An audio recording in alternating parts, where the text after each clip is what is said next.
Hello दोस्तों, मैं शैलेश सिंह एक बार पुनः आपके सामने अपने एक नए वीडियो के साथ उपस्थित हुआ हूं और आशा करता हूं कि वीडियो आपको बहुत ही ज़्यादा रोचक लगेगा और आपको बहुत कुछ सीखने को मिलेगा। मेरी ये कोशिश रहेगी कि मैं अपने सारे यंग दोस्तों के साथ, यंग मैनेजर्स के साथ, यंग एचआर प्रोफेशनल के साथ एक बिल्कुल ही सीधी सादी और सरल भाषा में अपनी चीज़ों को प्रस्तुत कर सकूं, ताकि उसको आराम से आप आत्मसात कर सकें, एक्सेप्ट कर सकें, समझ सकें और अपनी रोज़मर्रा के जीवन में उसको उपयोग कर सकें। दोस्तों, आज मैं आपको एक बहुत ही अच्छे और बड़े ही प्रासंगिक जो कानून है अभी 2013 में पास हुआ है और जिसकी हर संस्थान को, सब तरह के संस्थान को, चाहे वो फैक्ट्री हो, चाहे वो हॉस्पिटल हो, चाहे वो किसी भी प्रकार का संस्थान हो, कोई ऑफिस हो, हर जगह पे उसकी आवश्यकता आज के दिन में बड़ा ही प्रासंगिक हो गई है। वो एक्ट है sexual harassment at work place prevention, prohibition and redressal 2013। और मैं इसमें आपको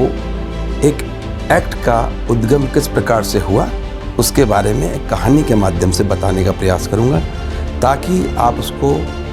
आसानी से समझ सकें और उसका इम्प्लीमेंटेशन भी आसानी से कर पाएँ। तो दोस्तों, मैं आपको वे बैक 1992 में ले जाना चाहता हूँ और मैं ये बताना चाहता हूँ कि एक महिला जिसका नाम भंवरी देवी था और वो एक कुम्हार कम्युनिटी से बिलोंग करती थी, को राजस्थान सरकार ने अपने यहाँ एक साथिन के रूप में नियुक्त किया। के रूप में उनका कार्य गांव के घर घर में जाकर सामाजिक बुराइयों के खिलाफ अभियान चलाना था। वे न केवल ग्रामीण महिलाओं को साफ सफाई, परिवार नियोजन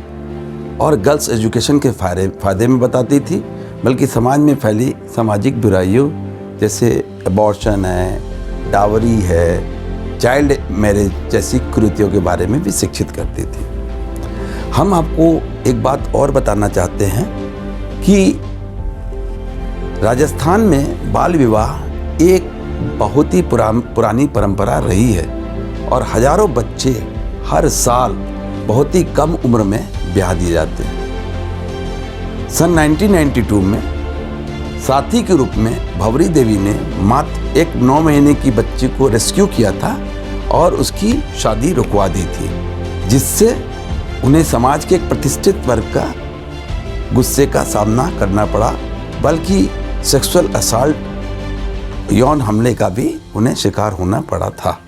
चूँकि भंवरी देवी एक सरकारी कार्यकर्ता थी, सरकारी कार्यकर्ता होने के बाद सामाजिक वर्गों ने उनकी मदद के लिए सरकार पर प्रेशर किया, दबाव डाला, लेकिन राज्य सरकार ने भंवरी देवी की मदद करने से यह कहते हुए इनकार कर दिया कि हमला उनके खेत में हुआ था और वे एक नियोक्ता के तौर पे इसके लिए जिम्मेदार नहीं हैं। जबकि सामाजिक कार्यकर्ताओं और कुछ सामाजिक संगठनों का कहना था कि सरकार को इसकी जिम्मेदारी लेनी चाहिए, क्योंकि हमला उनके कार्य की वजह से हुआ था। इसके बाद जयपुर के कुछ कार्यकर्ताओं और दिल्ली के कुछ संगठनों ने, जिसमें विशाखा नामक एक संगठन प्रमुख है, ने सुप्रीम कोर्ट में राजस्थान सरकार और गवर्नमेंट ऑफ इंडिया के अगेंस्ट एक PIL, जिसको जनहित याचिका भी कहते हैं, दायर की। याचिका में यह कहा गया कि सेक्सुअल हरासमेंट, जो यौन उत्पीड़न कहलाता है, महिलाओं के समानता के मौलिक अधिकारों का खुल्लम खुल्ला उल्लंघन है। अतः काम करने की जगह को महिलाओं के लिए सुरक्षित बनाना, हर कदम पर उनकी सुरक्षा की जिम्मेदारी उनके नियोक्ताओं से सुनिश्चित करने की मांग इस PIL में की गई,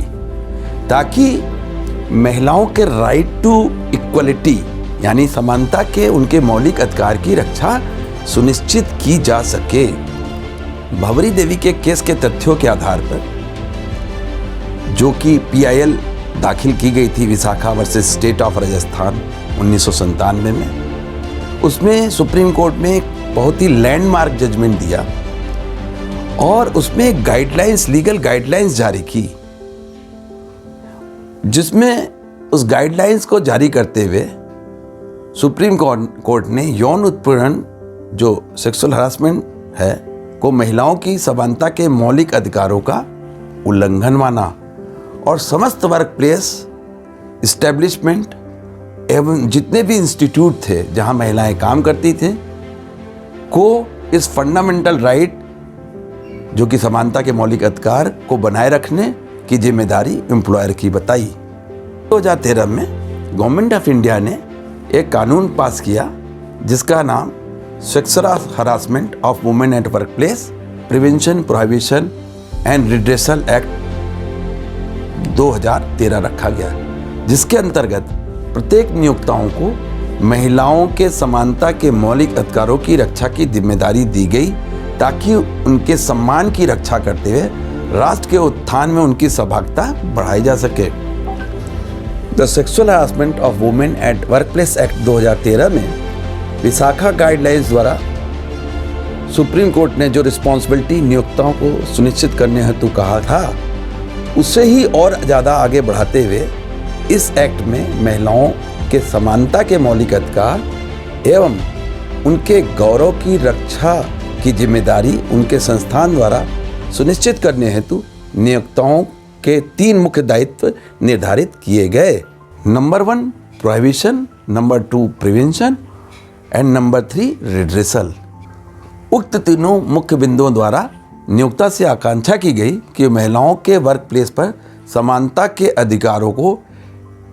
उन तीनों बिंदुओं की अनुपालना करते हुए वर्क प्लेस को यौन उत्पीड़न से मुक्त रखेंगे। दोस्तों, यहाँ मैं यह भी बताना आवश्यक समझता हूँ कि यह एक्ट न केवल महिला कर्मचारियों को सिविल रेमेडी प्रदान करता है बल्कि इसमें क्रिमिनल प्रोसीडिंग का भी प्राविधान किया गया है। दोस्तों, मैंने यहाँ आपको इस एक्ट के उद्भव का कारण बताया है। मैं आशा करता हूँ कि आप इस नए एक्ट जिसका नाम the sexual harassment women at work place है की प्रासंगिकता के बारे में आपको समझ आ गई होगी। आगे आने वाले समय में मैं अपने एक अन्य वीडियो के द्वारा सरल शब्दों में आपको यह बताने का प्रयास करूंगा कि वर्क प्लेस सेक्सुअल हरासमेंट क्या है, कौन कौन से बिहेवियर सेक्सुअल हरासमेंट की परिभाषा में आते हैं, सेक्सुअल हरासमेंट के क्या क्या निगेटिव इम्पैक्ट समाज के ऊपर या इंस्टीट्यूशन के ऊपर पड़ते हैं एवं सेक्सुअल हरासमेंट का कंप्लायंस हेतु नियोक्ताओं की क्या क्या जिम्मेदारी दी गई है। ये समस्त चीज़ों के बारे में आपको अगले वीडियो में बताऊंगा। दोस्तों, अगर यह वीडियो आपको पसंद आया है तो आप इसे लाइक करें, शेयर करें, सब्सक्राइब करें और मेरा हौसला बुलंद करें ताकि मैं छोटे छोटे वीडियो आपके समक्ष इसी तरह से लाता रहूं और आपका साथ ही साथ अपना भी ज्ञान वर्धन करता रहूं। साथ ही साथ मैं आपसे ये भी अनुरोध करता हूं कि आप अपने विचार हमें कमेंट सेक्शन में भेजते रहें